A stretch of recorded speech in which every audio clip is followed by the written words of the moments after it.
নমস্কার বন্ধুরা, good morning. Finally morgue থেকে বেরিয়ে এসেছি, আমি স্টেশনে পৌঁছে গেছি, পুরী স্টেশন। তো এখন আমরা এখান থেকে সোজা যাব হোটেলে, ওখানে ব্যাগপত্র রেখে তারপরে বেরোবো। সো এখন মানে 4:30 বাজছে, 5টার ট্রেনটা ঢোকার কথা ছিল। আর এখানে দেখো এখনও কত লোক ঘুমোচ্ছে, আর বাইরেটা পুরো অন্ধকার। তো আমাদেরকে আধ ঘন্টা আগে নামিয়ে দিয়েছে ঘোরা, এক্সট্রা আধ ঘন্টা, যাতে আমরা এক্সট্রা আধ ঘন্টা ভালো করে এনজয় করতে পারি। তো সে যখন দিয়েছি আমরা কেন নিতে পারবো না? তো চলো হোটেলে যাই, তারপর বেরোবো। হোটেলে ব্যাগপত্র রেখে চলে এসেছি সি বিচে। যেহেতু 5টা 10 বাজছে, এখন হোটেলে মানে রুম দেবে না, 6টা 6:30টার দিকে বললো রুম দেবে। তো তখন কি করবো? তো ভাবলাম চলো সূর্যোদয়টা দেখা যাক। কিন্তু এতটাই কপাল খারাপ, আমরা নেসে দেখছি এখানে প্রচণ্ড বৃষ্টি হয়েছে, ওয়েদারটা একদম মেঘলা, সূর্যমামা আজকে দেখা দেবে না। তাই আমাদের এই ইচ্ছেটা পূরণ হলো না।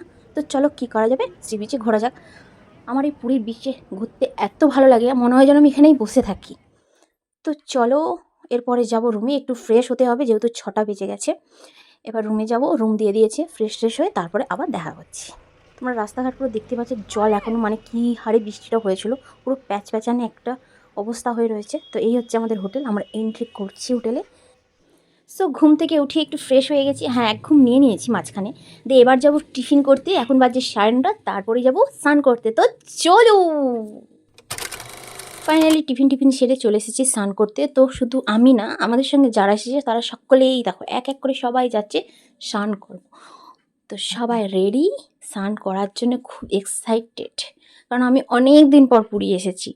আর দীঘার সমুদ্র পুরীর সমুদ্রের ঢেউটা একটু তো তফাৎ আছে, তোমরা কি বলো যারা যারা এসেছো? তো চলো যাওয়া যাক। যদি ভিডিওটা ভালো লাগে অবশ্যই লাইক, কমেন্ট অ্যান্ড শেয়ার করতে হবে, আর পরের ভিডিও দেখার জন্য সাবস্ক্রাইব করতে হবে। আজকের মতো টাটা।